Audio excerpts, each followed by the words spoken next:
This is a caring church, and it's a church that is here for a reason. That reason is to serve the people who come, like the Lord said, feed my sheep. Anything you want to do, we'll put you to work. It's a working church, and everybody, to me, seems involved. I've been on 4 mission trips. I've been to Mexico twice, and I've been in mission trips here in Pasadena, working on stuff, being involved. I am an usher. At the 11 o'clock service, I am the head usher, and I'll also teach Sunday school.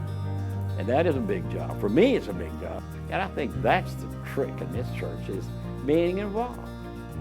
I recently started serving communion every second Sunday of the month during the contemporary service. And I had no problem stepping up and doing that. It's important, and it just kind of adds to being a bigger part, of it all, especially here at church. To give someone communion is a big deal, I think. At least to me it is. I know I'm not personally giving it to them, but I'm helping them receive that, spiritual nourishment when they come. So it just makes me feel a little bit more connected to, my church family. One thing that I can do, and the gift that I've been given, is working with my hands. And I consider myself to be pretty talented with my hands. And so I enjoy doing mission-related work. Going somewhere, it's an adventure in itself, but the people you meet and the relationships you form when you're on a mission trip, and the work you do and the time you spend reflecting on your life and what God is doing in your life and the lives of those around you, it really changes you. That's where I find I'm at my best. That's what I feel like I've been called to do. I've been to Mexico. We took a trip to Tapachula, Mexico, with a group called Mission on the Move. We spent a week dealing with kids in an orphanage, is basically what it amounted to, and their parents had been in prison. And those kids, the things that they've been through and seen, I can't even imagine. That God was there just providing a pathway of conversation between those kids and us adults that we're visiting. And we still Facebook back and forth with some of those kids from time to time and keep up with them, see how they're doing. When you serve, you're serving with the purpose of showing God's love. It's so important, especially to come to people when they're in a time of need. Your child is sick, you've lost someone you love, you lost your home. There's so many instances in life when you have a down moment. And in those times, you have an opportunity to show God's love that could impact them for the rest of their lives. The rewards are something you almost can't even explain. I think sometimes people see folks that serve, if they choose to serve here, you see it quite frequently here. You'll see the person buzzing around, doing things and helping. And I think probably when I was just an attendee, I'd look at that and think, that looks exhausting. But I think what I didn't understand was they're getting back so much more than they give. They're doing it out of their faith. They're doing it to serve God. And if I have that heart, He will give me ways to serve. And then when I do, He will help me.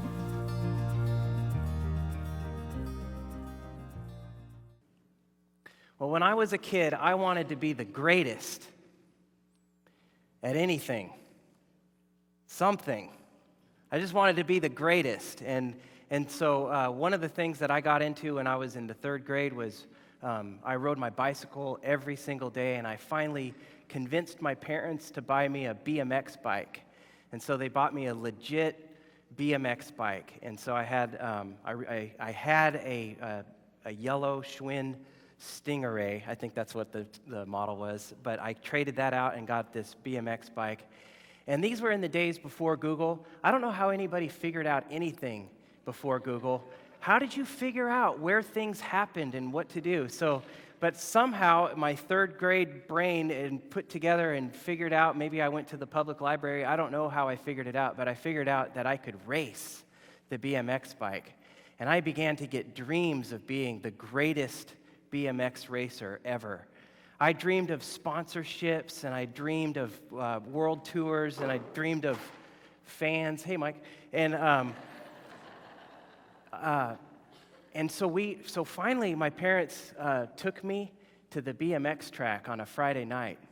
And so I had never raced before, but I had some skills. You know, the teenagers in my neighborhood taught me how to go off jumps, and by that time I had learned how to bunny hop over curbs, and so I felt like I was ready. And so I raced that night and went around the track and pedaled my little legs off, and somehow I made it to the final. And I was in the final race of the night for my age group, and I raced, and I raced as hard as I could. I remember there was this one moment where a little speck of dirt went into my mouth because I was breathing so hard, and I didn't have a face cover thing, and that was not a good thing. But anyway, I finished the race, and then after it was all over, I got so depressed. I was so angry. I was so down. I was so mad because I didn't win. And I couldn't be the greatest if I didn't win. And now I got like third place, but that didn't matter because nothing was as good as first place. And I just wanted to be the greatest.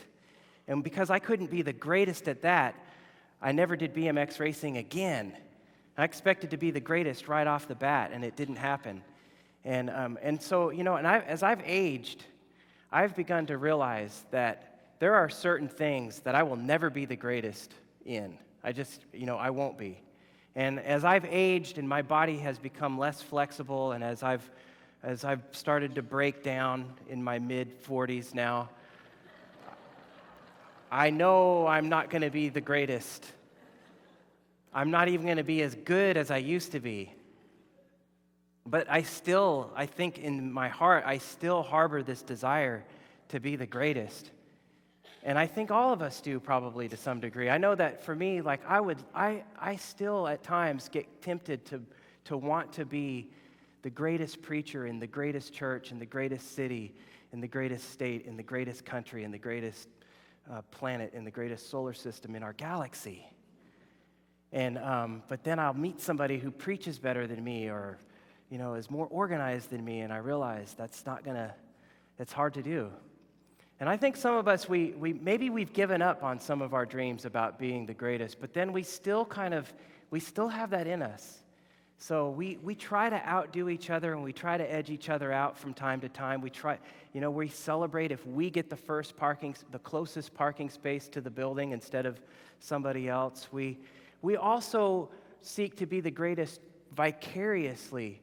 So if we have a kid who's a doctor or a lawyer, we brag about them constantly, because if we can vicariously brag, kind of gain a little glory off of them, then it helps us to feel like we're better than you with your sorry kids.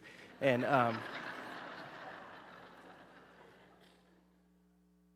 or we might put on maroon, to try to vicariously lift ourselves up and try to be a little bit better than all those other sorry state schools.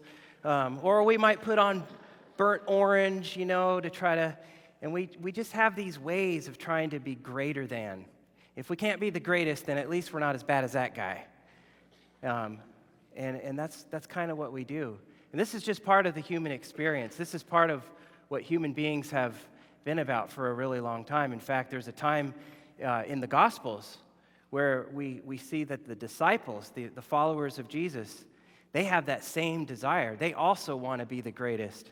And they had been following Jesus for about 3 years, and they started to see the potential of this guy. And they were happy that he had let them saddle up with them, and that they were his followers, because it was looking like his popularity was getting to be so large. It looked like he probably had the potential to be the next ruler of Israel, that he had the kind of following that it might take to overthrow the Roman government. And if he overthrew the Roman government and he became the king of Israel, then they would also rise to greatness too. And so they're actually talking about this kind of thing, and he knows it. And they're misunderstanding completely what his whole thing was all about. They did not totally understand. But they're talking about who is going to be who is going to be the greatest one. And he knows about this. And so we find in Mark chapter 9 that he says to them, they were on the road, and he says, "What were you discussing out on the road?" And they didn't answer him because they had been arguing about which of them was the greatest, because they wanted to be the greatest too. And he sat down, which means that he's about to teach them something. He would always, that was the position of teaching, was to sit down. So he sat down, and he called the 12 disciples over to him, and he said, "Whoever wants to be first must take last place and be the servant of everyone else." And he had said it in other places too, that if you want to be the greatest in the kingdom of God, if you want to be the greatest in my kingdom, then you will need to be a servant. You will need to be in last place. And this is a phrase that it sounds pretty nice on a Sunday morning when you're sitting in church in a pew. But how does it really impact your life out in the real world? Because the thing of it is that there is a secret to living in this statement.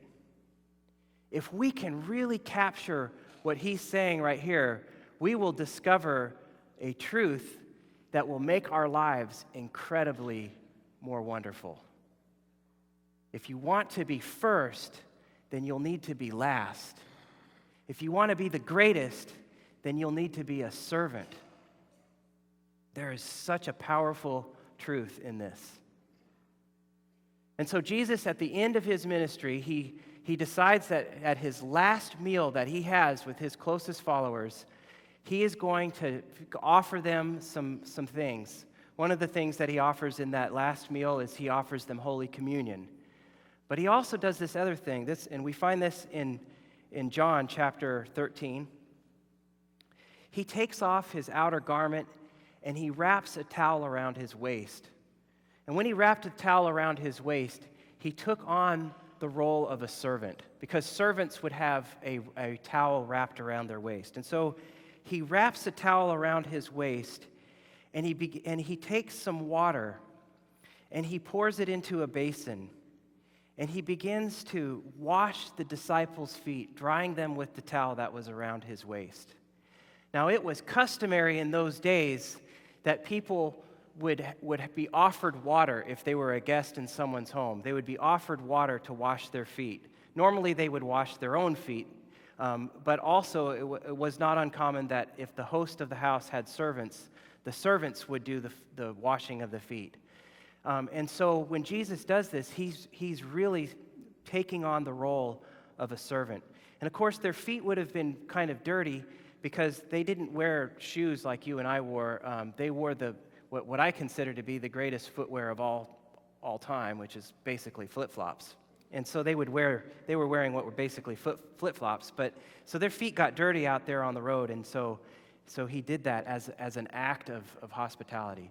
So he washes their feet, and by doing so, he takes on the role of the lowest person who would have been around. He takes on the role of a servant. But he does this because he wants them to learn, and he wants them to know the secret of living. And he says to them after he washes their feet, and he has this whole thing with Peter that we won't go into, but he puts on his robe again, and he asks them, "Do you understand what I was doing? You call me teacher and Lord, and you are right, because that's what I am.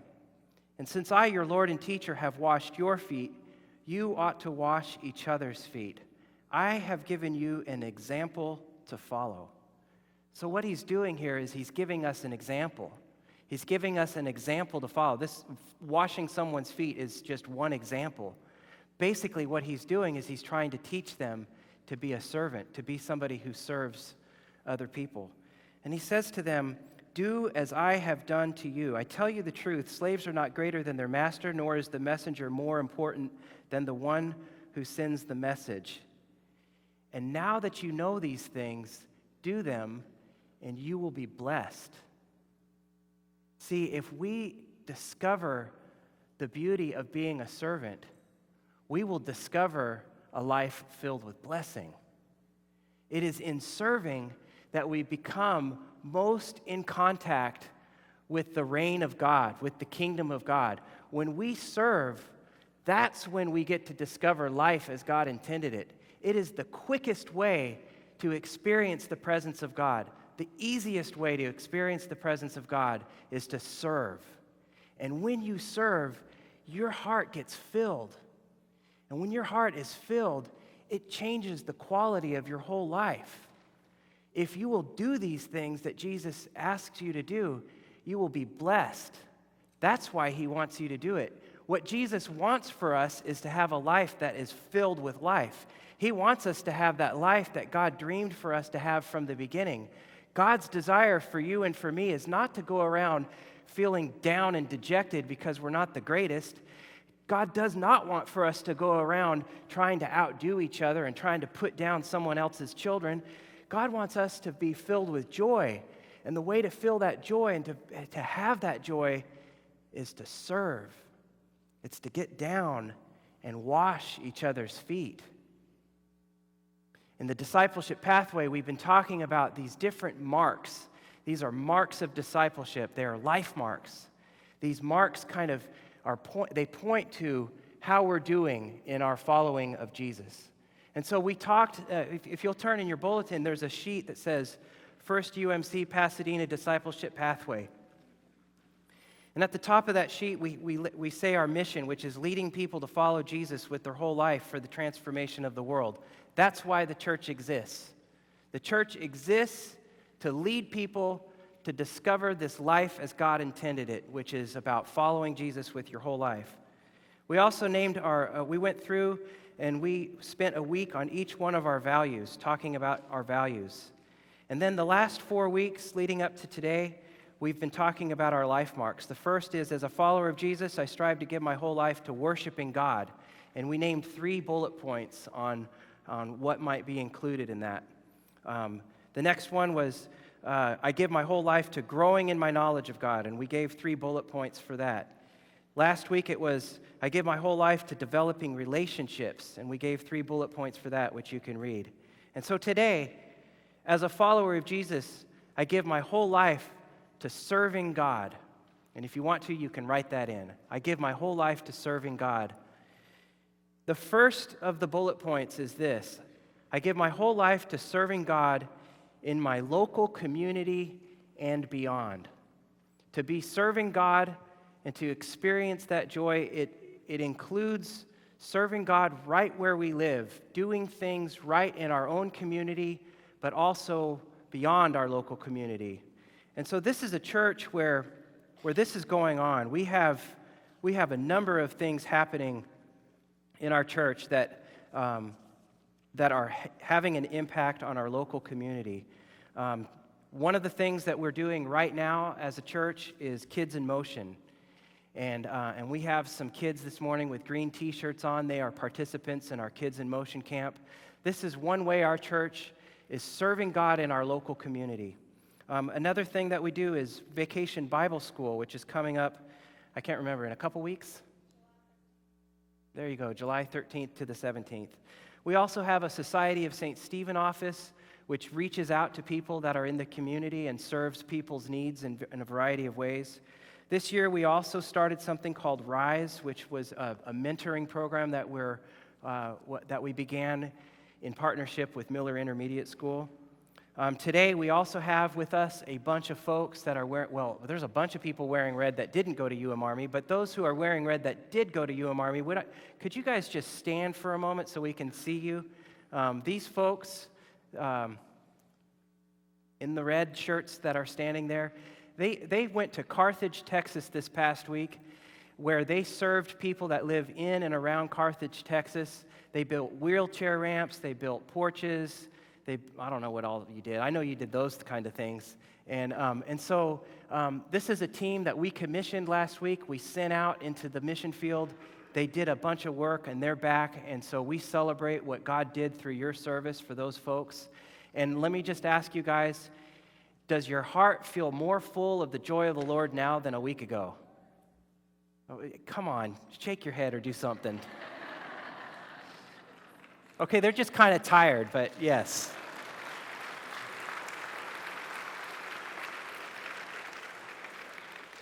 And later on in the service today, we're sending out another mission team that is going to be going to Ecuador, Quito, Ecuador, the country in South America. They're going tomorrow. No, not tomorrow. Friday? Friday? Yeah, Friday. They're going to go Friday. And so that's a team we're going to send out. We also have a brand new ministry that's going to be reaching people in the community. And it is you may have seen it in the parking lot as you were coming in. There was this red little barn thing. That's a picture of it right there. This is called the Book Barn. This was an Eagle Scout project of an Eagle Scout named Jeremy. I can't think of Jeremy's last name at the moment, but Jeremy and our scout troop built this. They stocked it with books, and our children's ministry is going to maintain and manage the books. But inside of that box, there will be books that people from the community can come and they can take a book, and if they have a book they can leave, they'll leave a book.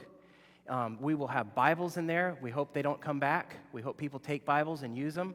But it's going to be available 24 hours a day. It's not locked up.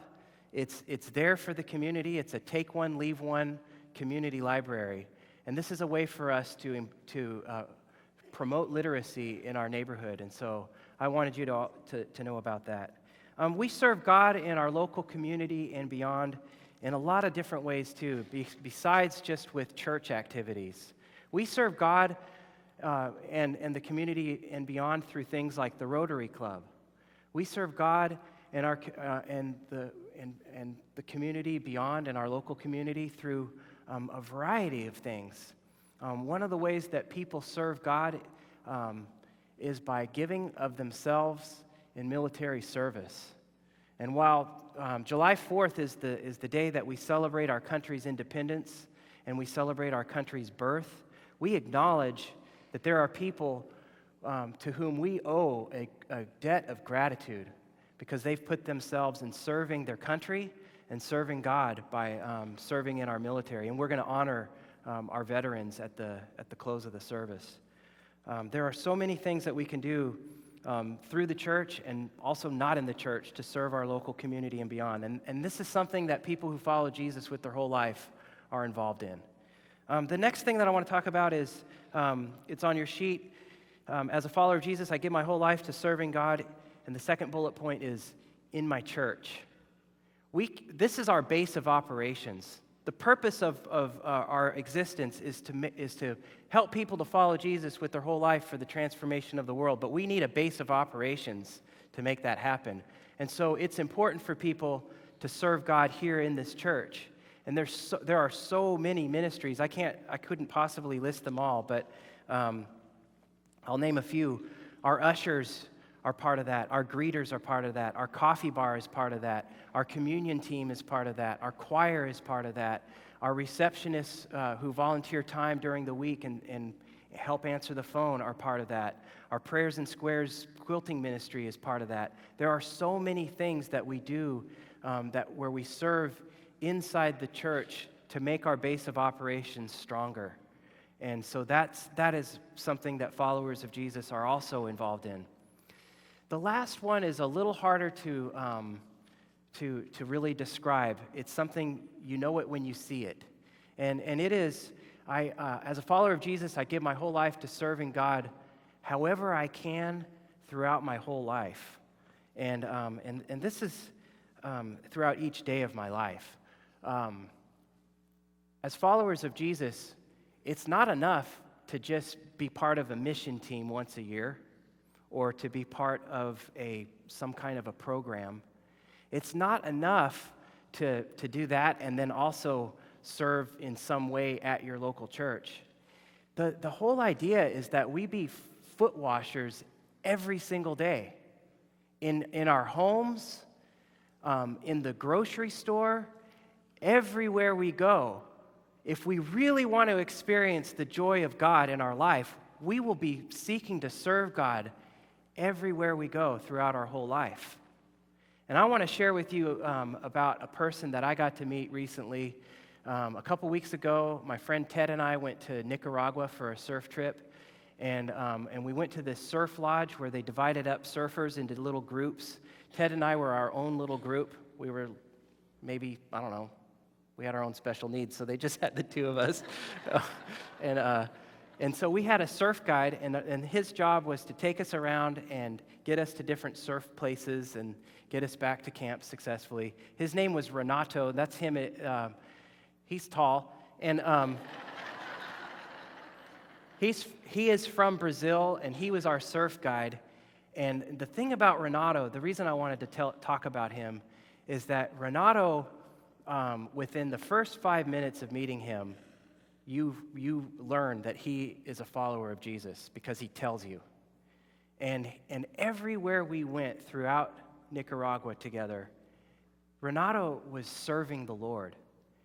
If we saw, when we would see a woman and her, well, like there was this one woman and her daughter, they were walking on the road, Renato pulls the truck over, and they got in, and we took them at least further down the road. There were little boys, we saw these little boys, they were about 9 years old, and they were walking home from school. It's a 10-mile walk back to their village from where they go to school. Renato pulled over, and they got in the truck, and we gave them a ride home.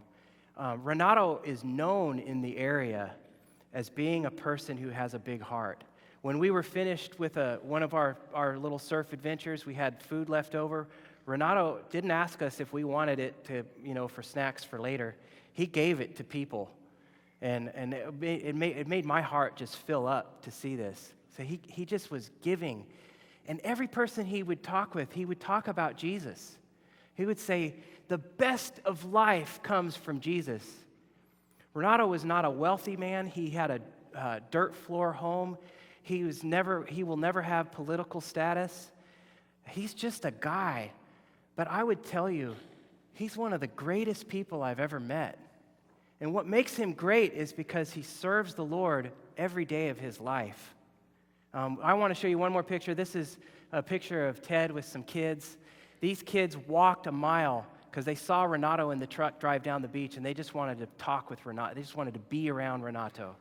And so they were trying to help Ted get his surfboard case back on. And then here's a better picture of these boys.